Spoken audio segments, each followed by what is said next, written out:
Hi guys. All right. So the first thing we want to do when we're coming up with a tournament lineup is you want to come up with your strategy. Now your strategy is whether you want to which one of the three approaches you want to take. Whether you want to be targeting, whether you want to be untargetable, or whether you just want to bring good decks. This video here will be going through the targeting strategy. I had a tournament game this Saturday against in the Quillen Cup. And I decided that what I wanted to do was target Lockdown, because Lockdown's super popular at the moment and a really strong deck. So basically what I did to target Lockdown was I came up with 4 decks I feel that have very good matchups.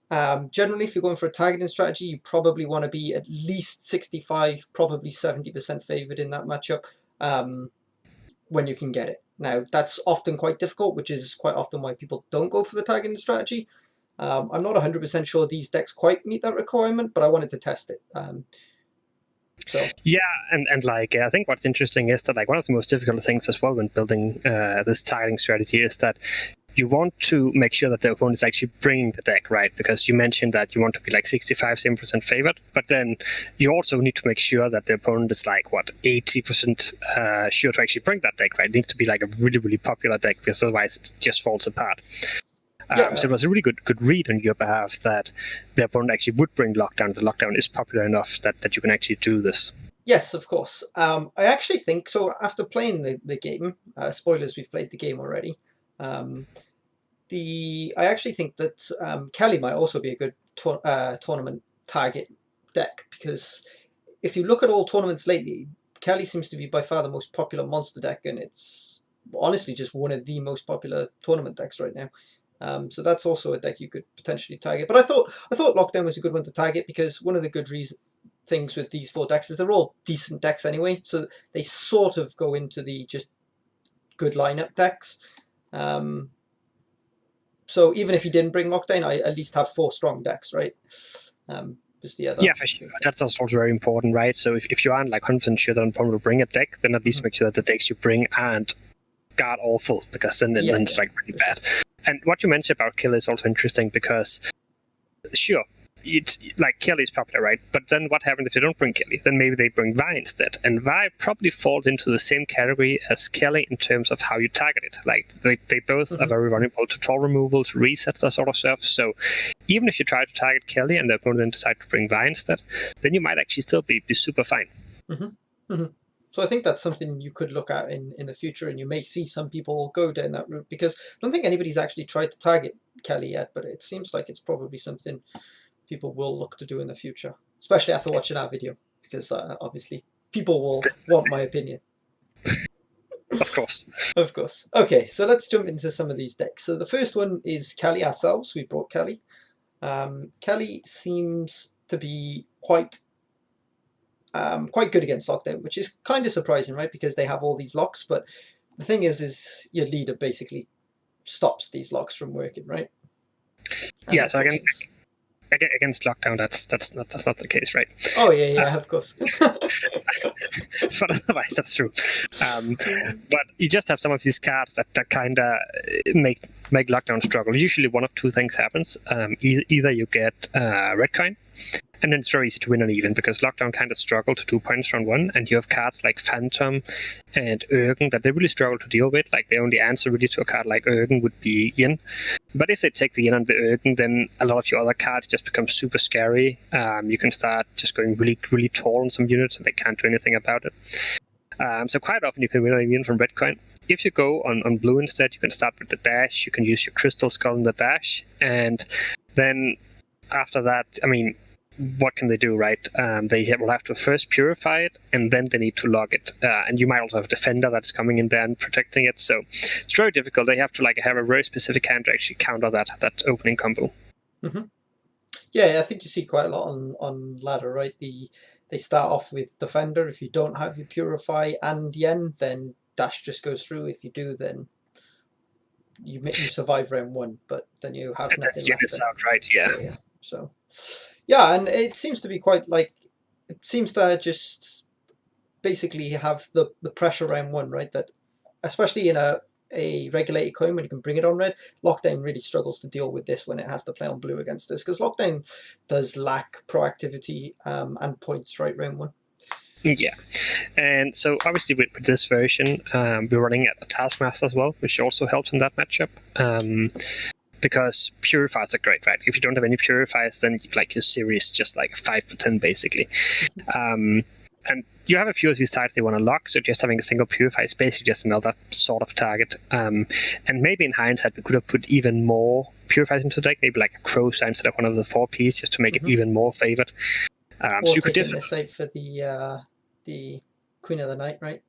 Yeah, true. To get another flexible purifier there, right? So you have a lot of options depending on how much you want to take it, because usually, like, the more you take it, the worse you make it in other matchups. So it's kind of like you have to figure out how likely is it that my opponent is going to bring this, and how much worse am I making the deck in other matchups if I take it even more. One thing I will note is that like this was kind of just an experimental lineup, so I didn't really want to go all in on the targeting in this particular lineup. In case, one, he didn't bring the deck, and two, because I just wanted to see how good these decks are against Lockdown without additional targeting, whether I needed to in the future do more targeting. So this is kind of like a soft target, if you will. Yeah, and that's also one of the pros of these community tournaments, right? That you get the chance to test out some ideas, and then when you come to the qualifiers or opens, then you actually have an idea of what works and what doesn't work, and then you have like made most of the work, so it's easier to finish up your lineups. For sure. All right, so moving on. Our next deck is Deadeye Ambush. Now, spoiler alert, this deck actually got banned. Oh, let me refresh it because the cards are all funny. This deck actually got banned. He didn't want to face the Mighty Mighty Elves. But I think we did a little bit of testing on this, and essentially what we worked out was if you win round one as Elves, it's very bad for Lockdown so long as Elves have drawn reasonably well round two, right? Yeah, because like what happened when we tested was that first we just went into a long round with Deadeye Ambush versus Lockdown, and Lockdown actually won because it just like bricked the opponent's board. Like there was simply just too many units, and Lockdown could just play so many spies that they just couldn't get any value from their cards. But what's also another thing to note is Gezrus is actually a bait. Like it's not a good card in that matchup most of the time, right? Like you have to play it super late, and by the time you play it super late, your board's full if it's in a long range. So. And if you play it any earlier, they just yan it and then Joachim it, and you don't really have an answer. So you've got to be careful with that. Yeah, so probably the ideal situation is that you're doing one of these bleeds, right? Then maybe like if you like swarm super quickly in like 4 or 5 cards and just play Gezrus, and then they either have to log it or they have to like play a really low tempo yen. And then Joachim at that point they're usually losing their card advantage regardless. Yeah. So. Like I said, you don't really get to see this much. Well, you won't get to see it at all because it got banned. But generally speaking, even though you have a lot of engines, your game plan is play these engines round one. If they lock them, you generally trade up on those locks, so it's good for you. Also, if you're on blue coin, which you can be, you've got the crystal skull, so one goes through. And essentially, hopefully these engines will win you round one, and then you hard bleed with your Feign Death, your Vernus Sol, maybe some other, like your Isengrim, that sort of stuff, your Yavin, and then try and win with like Justice round 3 if it gets to a round 3, which it probably won't, but it might do. Definitely. And if you just like briefly should talk about like why this is favored versus Lockdown, then one of the main reasons is that even though we have a lot of engines that they can lock and stuff, then they just really struggle to deal with the swarm. Like they have locks, they have tall punish, but they don't have anything that like beats just a bunch of small elves. And Isengrim in particular, which is a card we added to like the standard list, it's just so difficult for them to deal with because it just makes every single elf an engine that they can't deal with. Yes. So yeah, basically one of this deck, so Lockdown has a few weaknesses, right? The Kelly deck tries to abuse the fact that it's kind of weak in round one, and that it only has the one instant punish with the end. This deck tries to abuse the fact that it has no wide punish, right? So there are two different approaches of how to target Lockdown, but they're both pretty good. Yeah, and obviously Crystal Skull in both of them, just to make it really annoying for them. Yeah, Crystal Skull is very strong against Lockdown. For sure. So then the third deck is Assimilate. Now, Assimilate is generally what this is the standard kind of sort of counter to Lockdown 3.8 from the very start of when Lockdown came out. You play another Nilfgaard leader that has more provisions, i.e. more good cards, right? There is other bits to this, and we'll go through it, but that is one of the things that Lockdown's always struggled is NG mirrors because it just has less provisions, right? Yeah, for sure. Like this is what, like 17 provision, right? If I'm not mistaken. Yeah. So you have like a 7 provision head start, which is basically like a 4P card to a high-end gold card. It's basically you're getting Triss for free. Yes. Which is pretty insane when you think about it. And then we're obviously running Angolem, which is just really, really powerful in that matchup, since it's just giving you a ball for 10 provision and a 3-point body on top of it. Whilst proccing all of you. Yeah, whilst being a trigger, yeah. It's like insane when you think about it. So that's just an additional, a lot of provision we're getting there from running a second ball almost for free. I think you could maybe make it even more favored against Lockdown. Again, we didn't put like that much time into it. It was like we had an idea, we want to test it, right? But like here, it's obvious that when you think about it, like 2 decks going up against each other, 1 deck having 7 more provision, 1 deck having some cards that just like Angolem that just plays for insane value in that matchup, you have to be favored. And then, last but not least, you have the Diviners, and the Diviners are also just insane when you think about it. Nilfgaard, Lockdown playing all their locks, and then you have a Diviner and purifies and gives you a Assimilate engine at the same time. Basically playing 2 engines in 1 card. Really, really strong that matchup as well. There is also one other cheeky thing that you may or may not see in the video afterwards, but you can sort of deny value on the coup, right, with the Diviner.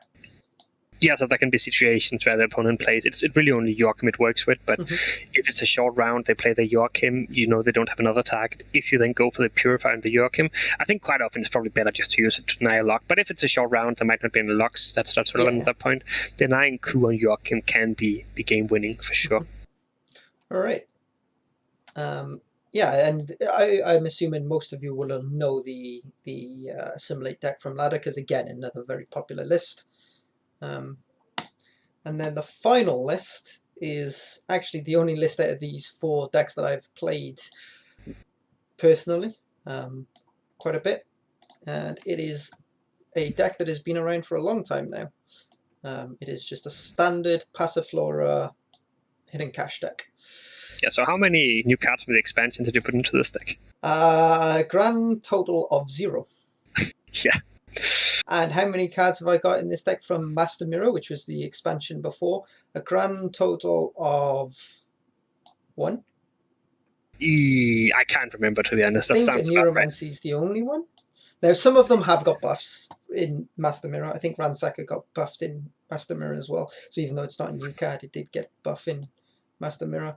And I think that was it. So, yeah, I mean, Passy got nerfed in that time as well. So he was also going to... Passy was sort of weird, right? Because it kind of got buffed and nerfed at the same time. But yeah. I think it's generally a nerf, but there are situations that it's better. Yeah, when getting bled, I think it's better. When going into a long round, it's worse, I think. But yeah, like basically, I think usually Nilfgaard actually counters Passy or Hidden Cash quite hard because they have all their locks and you have all these sentients and like just lock all of it. But there's one card that really changes the matchup, and that's Kalkstein. And basically, Kalkstein, for those of you who don't know, you can just keep purifying units. So you play the card after they have locked 2 or 3 units, and you play Kalkstein, and you just purify everything. And now they actually have to lock Kalkstein instead of locking other targets, because otherwise Kalkstein just keep on purifying.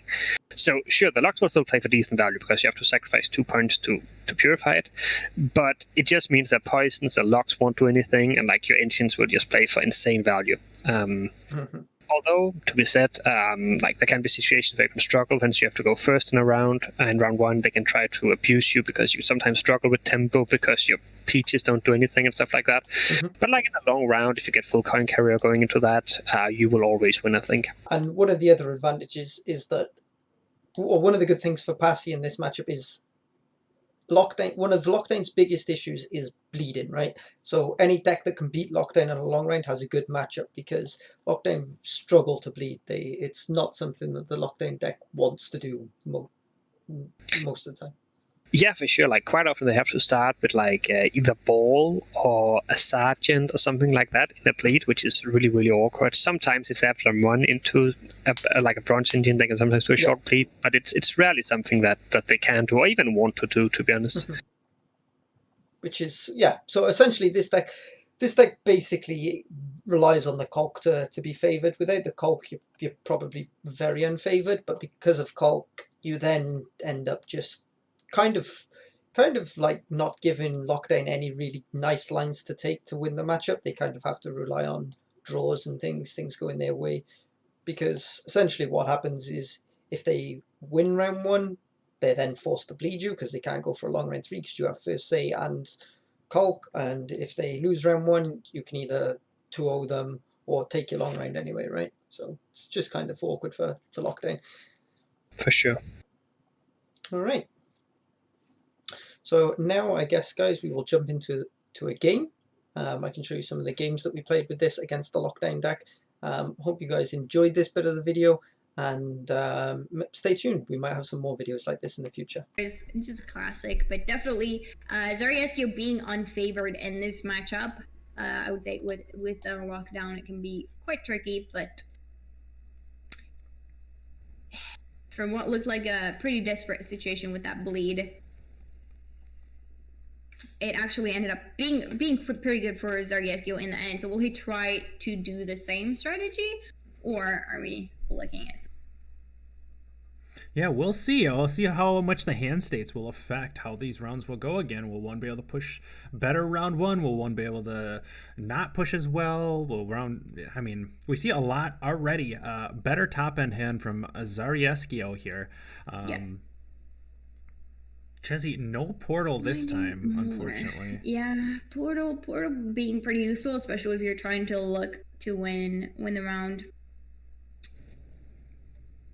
And 2 out of those 4 provision cards in hand right now can be a little bit risky if you do end up drawing your portal later. Ooh, look at that Joust coming in clutch here. It's usually a mulligan target, but here it's actually getting its money's worth. Yeah, this is a really, really nice Joust, obviously, because there's no good proactive play in Zarieskio's hand. He has to waste 2 points on this crossbowman here. Yeah. It's not the end of the world, obviously, but like... No, it's still just a nice value on a Joust that otherwise might be a little bit unfortunate in this match.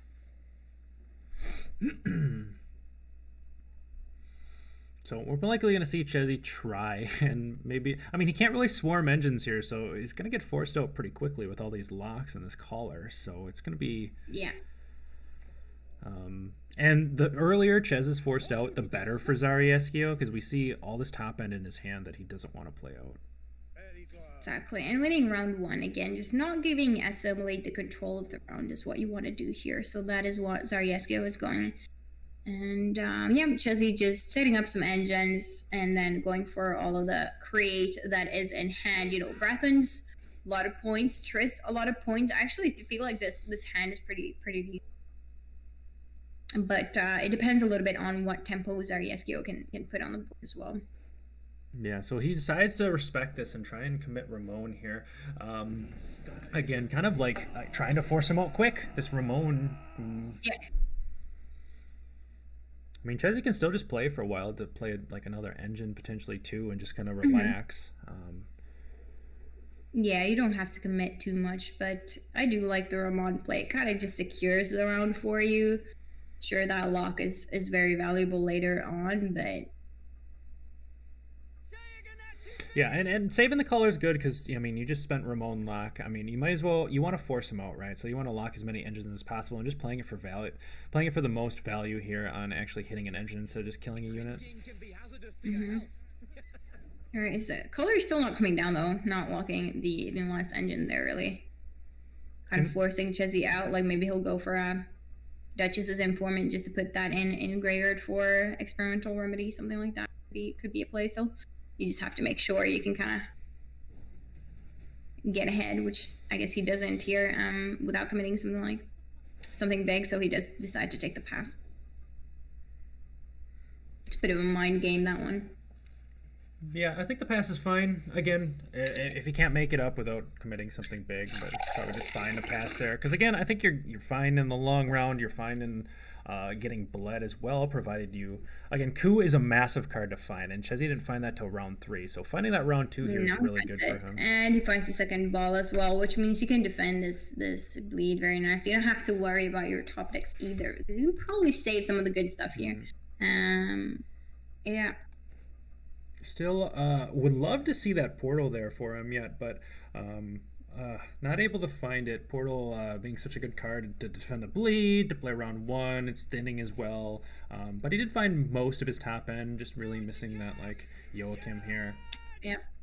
And here we see another Nausicaa opener. For the bleed, Sariesko seems to be looking at going for the same plan as last time. However, now he doesn't actually have the joust, so he cannot play the joust on the Angelim, which was a very big play last time for Zarieskio, and ended up really sealing like not a very unfortunate situation for him. Became something else because of that coup. So yeah, coup was the massive game changer there. Now we see it on the opposite side.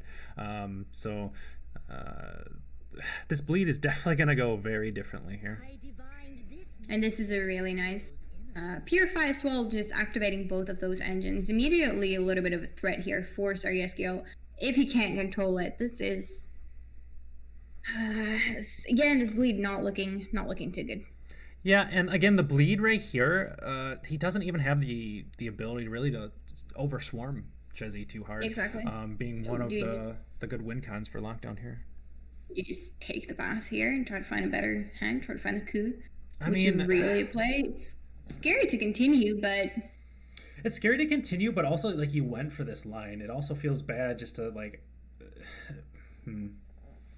It just feels so bad not having the coup. If you're gonna go for that line again, you really need that coup. I feel like. All right, but Sariesko is still locking. Yep, we see the Angelim slap on down here. Really great Angelim value. Gets him ahead. We see no coup, so I feel like this is sealing the game there. I feel like maybe, like, it's hard to know when you're not, hard to say when you're not playing yourself, like making that call as well of like maybe passing previous turn, just still taking it to the long run, just making the judgment call that you need coup so bad that you have to find it in round 3. But yeah, this is gonna be tough for Sariesko to kind of defend. Yeah, really, like if you weren't like polarizing these decks so much, it'd be really nice to run a card like Menno to really make that coup a lot more consistent to get, because like in both decks, like missing the coup is kind of bad, especially in assimilate coup being very important. Yeah, you really want to draw everything you need. You really want to top deck well around 3 and things like that. So oof, playing out the usurper, hoping he gets a pass. But that is just, it's going to be points rolling in. You have assimilate value ticking. You have your Dame ticking. You have the Fangs spawning from the scenario once you start. And there is an aristocrat currently on Zariesko's board that Chesney can just copy with a Duchess if he wanted to. I'll look for something like that. But what we see here with Brathen's coming down, just getting ahead. I feel like this is securing card advantage for sure. Yeah, Brathen's being just a massive amount of points, being able to create this aristocrat, proc this ball, and play for that assimilate value as well at the same time. So that just kind of, rounds kind of, the card advantage goes to Ches.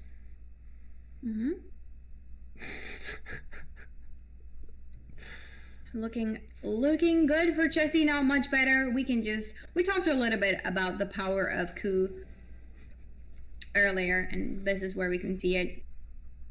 We saw it in previous game too. Really game changer right there. I guess Sariesko is playing for a little bit of carry over here. Yeah, double Brathen's definitely good. Invo. I mean, playing for carryover is fine. Yeah. I feel like that's kind of the options you got. Is able to create. You're realizing here that you're gonna go down a card anyway. Yeah, pretty okay creates. as well. You know, you find the It works. aristocrat that also plays kind of Yeah, I semi-engine-y. I mean, you're not playing farther enough to actually get the engine value of it, but then you also have a locked unit. Or wait, no, he bled, so I guess he doesn't have the lock available. It's just an aristocrat. You trigger your poison. Seems like the best option to go for here. Bloop. Has a nice ring to it, has it not? Just a nice, solid way to kind of win this round without committing too hard. And we can see Chezzy saving all of those expensive golds for round 3. That is just going to look really, really good. Of course, Aryesko also having 3 good expensive golds there. However, he's going down a card. So if you have one less of those golds, can be detrimental. And Chezzy drawing into the Joachim and the portal here. Holy. Is this a perfect hand? I mean, obviously you mulligan okay. portal targets, but Yeah.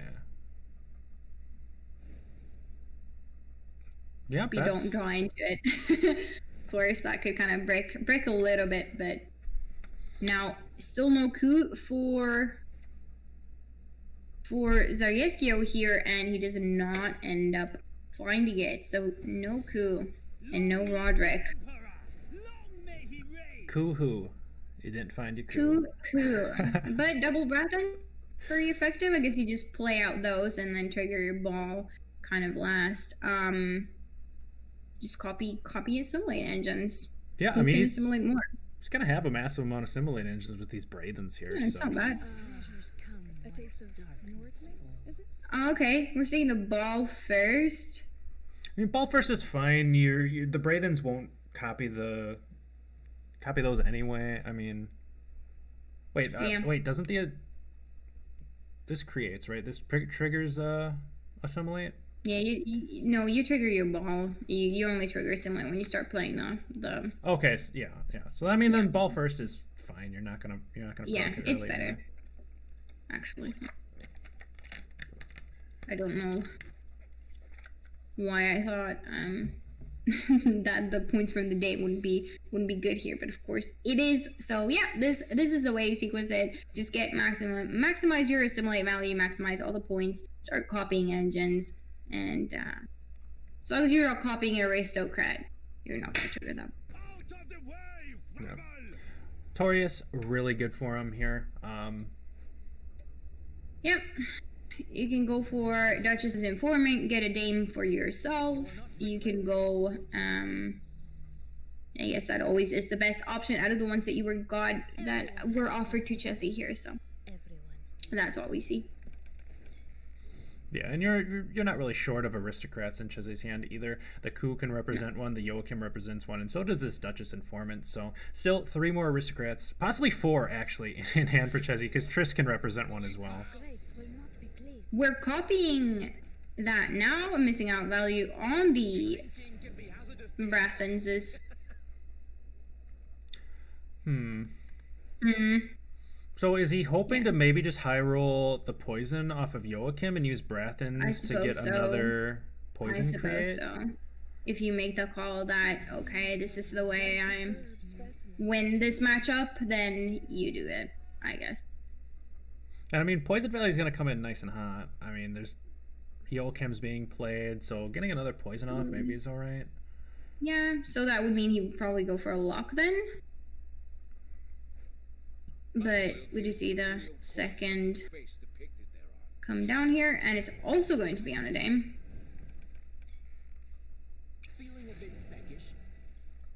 That's a lot of points.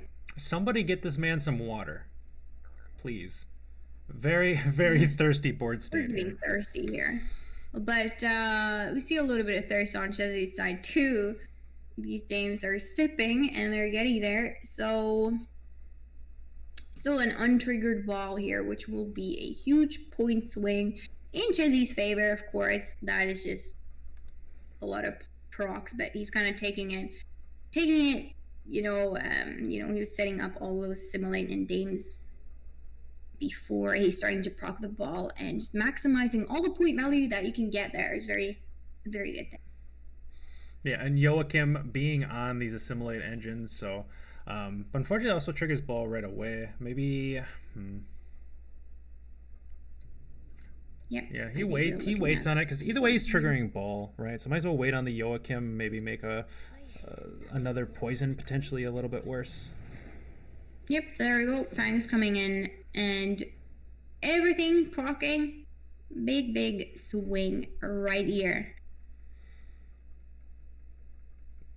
Yeah, so Chezzy, So there's another poison on the side of Zarieskio potentially, right? Like, it kind of depends on what Joachim hits, but there are 2 poison units in deck for Joachim to also hit. yeah, there's a lot Joachim can hit here. He can hit potential Purify here too. He could hit a Diviner. He could hit a he could choose obviously a Cupbearer. Do you want to Purify? Do you want to poison? Purify in this instance. But yeah, there's a couple of things here that Zarieskio could have done with the Joachim if he were to choose that or choose to put that on the board. But he knows the dames are going to start proccing away, so he just wants to make sure he locks an engine there, I guess. Yeah, I mean, the point gap looks pretty substantial in Zarieskio's favor, but again, Chezzy still has that ball. And the Q's just going to be so big here.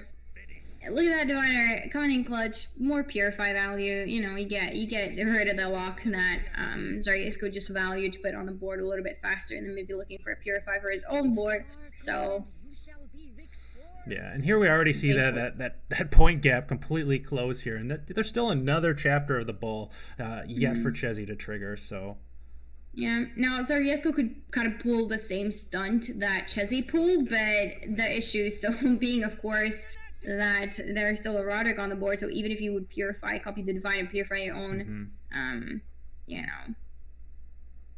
Purify your own Joachim there, it's just not enough. There's plenty of targets for the coup on Zarieskio's side of the board for Chezzy to utilize, so not really worth it. Yeah, that's one nice thing about Chezzy's hand is that he had the Roderick, the Joachim, and a Duchess as well, all in hand, so there's no possible way of... And Joachim either pulling Glynis or Slave Hunter here. Glynis, of course, being very big here, and that Tourist will just finish everything off, looking to roll a, what is it called? Remedy. Special card. Experimental remedy. Yeah, to kind of like maximize everything. Yep, and it looks like she doesn't need to hit anything. she could just be gold discarded, but Chezzy showing him the last card here, that it was a Triss, and that it was kind of hard to find a way to out of this one based on Chezzy's hand state.